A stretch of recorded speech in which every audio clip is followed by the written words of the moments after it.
ಎಲ್ಲರಿಗೂ ನಮಸ್ಕಾರ. ಇವತ್ತಿನ ರೆಸಿಪಿ ಸೋಯಾ ಚಂಕ್ಸನ್ನು ಬಳಸಿ ಮಾಡಿದಂತಹ ಒಂದು ಸಿಂಪಲ್ ರೆಸಿಪಿ. ನಿಮಗೆಲ್ಲರಿಗೂ ಗೊತ್ತಿರುವ ಹಾಗೆ ಸೋಯಾ ಬೀನ್ಸ್ ಒಂದು ನ್ಯೂಟ್ರಿಷನಲ್ ಪವರ್ ಹೌಸ್ ಅಂತ ಹೇಳ್ಬೋದು.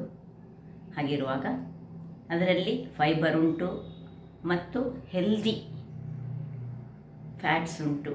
ಹಾಗಿರುವಾಗ ಯಾರಿಗೆಲ್ಲ ವೆಯ್ಟ್ ಗೇನ್ ಮಾಡಬೇಕು ಅಂಥವರಿಗೆ, ಅಂದರೆ ಮಕ್ಕಳು ಕೆಲವರಿಗೆ ಈ ತುಂಬ ವೀಕ್ ಇದ್ದವರಿಗೆ ಈ ಒಂದು ಸೋಯಾ ಚಂಕ್ಸನ್ನು ಉಪಯೋಗಿಸಿ ಏನಾದರೂ ಮಾಡಿಕೊಟ್ರೆ, ಈ ಪುಲಾವಿಗೆ ಹಾಕಿದರೆ ಸಾಕ್ತದೆ. ಹಾಗಿರುವಾಗ ಇವತ್ತಿನ ರೆಸಿಪಿ ಒಂದು ಸಿಂಪಲ್ ಆದ ಒಂದು ಗ್ರೇವಿ ಸೈಡ್ ಡಿಶ್ ಆಗಿ ಉಪಯೋಗಿಸ್ಬೋದು, ಅಥವಾ ಇಡ್ಲಿ, ಚಪಾತಿ, ದೋಸೆ ಯಾವುದೊಟ್ಟಿಗೆ ತಿನ್ಬೋದು. ಹಾಗಾದರೆ ಯಾರೆಲ್ಲ ನನ್ನ ಚಾನಲನ್ನು ನೋಡ್ತಿದ್ದೀರಿ, ಯಾರೆಲ್ಲ ಇನ್ನೂ ಸಬ್ಸ್ಕ್ರೈಬ್ ಮಾಡಿಲ್ಲ, ದಯವಿಟ್ಟು ಸಬ್ಸ್ಕ್ರೈಬ್ ಮಾಡಿ ಸಪೋರ್ಟ್ ಮಾಡಿ ಅಂತ ಹೇಳ್ತಾ ಬನ್ನಿ ಯಾವ ರೀತಿ ಈ ಒಂದು ರೆಸಿಪಿಯನ್ನು ಮಾಡೋದನ್ನು ನೋಡೋಣ. ನಮಸ್ತೆ ಮಿತ್ರರೇ, ಇಲ್ಲಿ ನೋಡಿ ಸೋಯಾ ಚಂಕ್ಸ್ ಉಂಟು. ಇದನ್ನು ಉಪಯೋಗಿಸಿ ಒಂದು ಸಿಂಪಲ್ ಆದ ಒಂದು 10 ನಿಮಿಷದಲ್ಲಿ ಆಗುವಂಥ ಒಂದು ರೆಸಿಪಿ ಮಾಡೋಣ. ಇಲ್ಲಿ ಬಿಸಿ ನೀರಿಟ್ಟಿದ್ದೇನೆ. ಈ ಬಿಸಿ ನೀರಿಗೆ ಅದು ಕುದಿಲಿಕ್ಕೆ ಆಗುವಾಗ ಈ ಸೋಯಾವನ್ನು ಹಾಕ್ಕೊಳ್ತಿದ್ದೇನೆ. ಸೋಯಾ ಅದರಲ್ಲಿ ಹೀಗೆ ಬೆಂದುಕೊಳ್ಳಿ.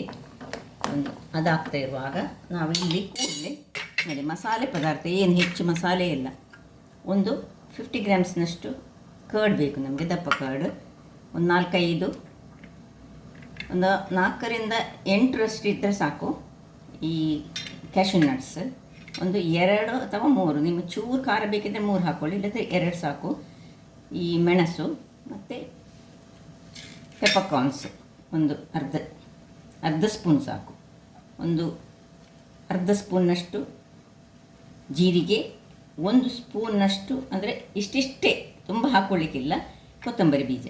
ಈಗ ಇವುಗಳನ್ನೆಲ್ಲ ಮಿಕ್ಸಿಗೆ ಹಾಕ್ಕೊಳ್ಳೋಣ. ಸೊ ಇಲ್ಲಿ ನೋಡಿ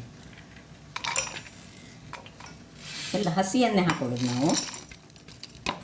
ಇನ್ನು ಇದಕ್ಕೆ ಕರ್ಡ್ ಹಾಕ್ಕೊಳ್ತಿದ್ದೇನೆ. ಸ್ವಲ್ಪ ನೀರನ್ನು ಹಾಕ್ಕೊಂಡು ನಾವು ಇದನ್ನು ಒಂದು ಒಳ್ಳೆ ಫೈನ್ ಆದ ಒಂದು ಪೇಸ್ಟ್ ಮಾಡಿ ತರ್ತೇನೆ.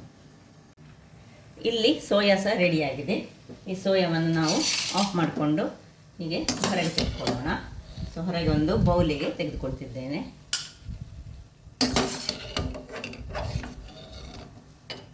ವೀಕ್ಷಕರೇ, ಇಲ್ಲಿ ನೋಡಿ ಮಸಾಲೆ ರೆಡಿ ಆಯಿತು. ನೋಡಿ ಎಷ್ಟು ಕಲರ್ಫುಲ್ ಆದ ಮಸಾಲೆ ರೆಡಿ ಆಯಿತು. ಇದನ್ನೀಗ ಪಕ್ಕಕ್ಕೆ ಇಟ್ಕೊಂಡು ಇಲ್ಲಿ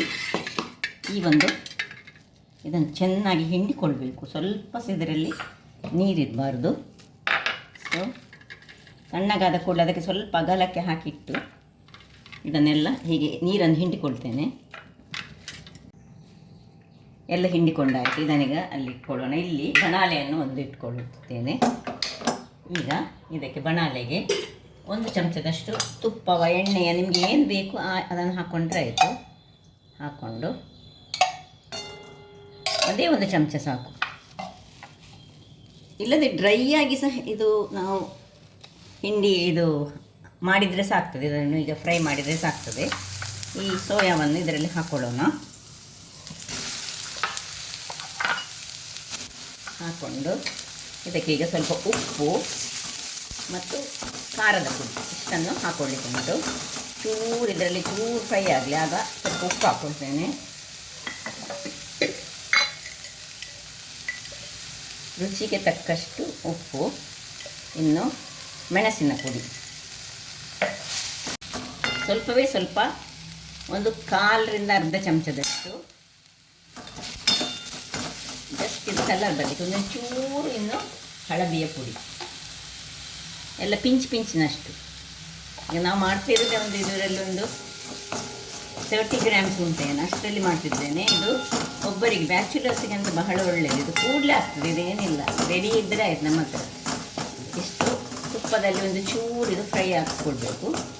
ಇಷ್ಟ ಆಗುವಾಗ ಇನ್ನು ಏನು ಮಸಾಲೆ ನಾವು ಮಾಡಿದ್ದೇವೆ ನೋಡಿ, ಆ ಮಸಾಲೆಯನ್ನು ಇದಕ್ಕೆ ಹಾಕ್ಕೊಂಡು ಚೆನ್ನಾಗಿ ಇದನ್ನು ಒಮ್ಮೆ ಹುರಿದುಕೊಳ್ಳೋಣ. ಎಲ್ಲ ಮಸಾಲೆಯನ್ನು ಇದಕ್ಕೆ ಶಿಫ್ಟ್ ಮಾಡಿಕೊಳ್ತಿದ್ದೇನೆ. ಎಲ್ಲ ಮಸಾಲೆ ಇದರಲ್ಲಿ ಸ್ವಲ್ಪ ಹಸಿ ವಾಸನೆ ಹೋಗುವವರೆಗೆ ಫ್ರೈ ಮಾಡಿಕೊಳ್ಬೇಕು. ಆಯಿತು. ಇನ್ನು ಇದಕ್ಕೆ ಸ್ವಲ್ಪ ಈ ಮಿಕ್ಸಿಗೆ ನೀರನ್ನು ಹಾಕ್ಕೊಂಡು ಒಂದು 1/4 ಲೋಟದಷ್ಟು ನೀರನ್ನು ಹಾಕ್ಕೊಳ್ಳೋಣ. ಹಾಕ್ಕೊಂಡು ಇದನ್ನು ಚೆನ್ನಾಗಿ ಕುದಿಸಿಕೊಳ್ಬೇಕು.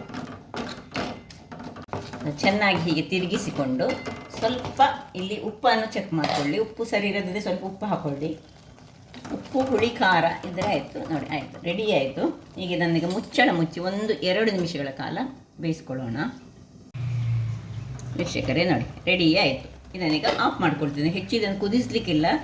ನಾವು ಸಾಧಾರಣ ಒಂದು ಒಳ್ಳೆ ಕುದಿ ಬಂದರೆ ಆಯಿತು. ನೋಡಿ ಚೆನ್ನಾಗಿ ಆಯಿತು. ಈಗ ಇದರ ಮೇಲೆ ಈ ಹಸಿ ನೀರುಳ್ಳಿಯನ್ನು ಜಸ್ಟ್ ಹಾಕ್ಕೊಳ್ಳೋದು ಮತ್ತು ಕೊತ್ತಂಬರಿ ಸೊಪ್ಪು ಆಫ್ ಮಾಡ್ಕೊಳ್ತಿದ್ದೇನೆ. ರೆಡಿ ಆಯಿತು. ಸೈಡ್ ಡಿಶ್ ಆಗಿ ಸಹ ಯೂಸ್ ಮಾಡ್ಬೋದು. ದೋಸೆ ತಿನ್ನಲಿಕ್ಕೆ ಆಗ್ತದೆ, ಇಡ್ಲಿ ತಿನ್ನಲಿಕ್ಕೆ ಆಗ್ತದೆ, ಅಥವಾ ಈ ಒಂದು ಸಾರು ಒಂದಿದ್ದರೆ ಸಾಕು, ಅದರೊಟ್ಟಿಗೆ ಸೈಡ್ ಡಿಶ್ನಾಗಿ ಯೂಸ್ ಮಾಡುವಂತಹದ್ದು ರೆಡಿ ಆಯಿತು. ಈಗ ಸರ್ವ್ ಮಾಡೋಣ. ಬಹಳ ಟೇಸ್ಟಿಯಾಗಿ ಬರ್ತದೆ. ಆರೋಗ್ಯಕ್ಕೆ ಈ ಸೋಯಾ ತಿಂದರೆ ಬಹಳ ಒಳ್ಳೆಯದು. ಅದರಿಂದಾಗಿ ಈ ರೀತಿಯಾಗಿ ಮಾಡಿದರೆ ಮಕ್ಕಳಿಗೆ ಸಹ ಬಹಳ ಖುಷಿ ಆಗ್ತದೆ.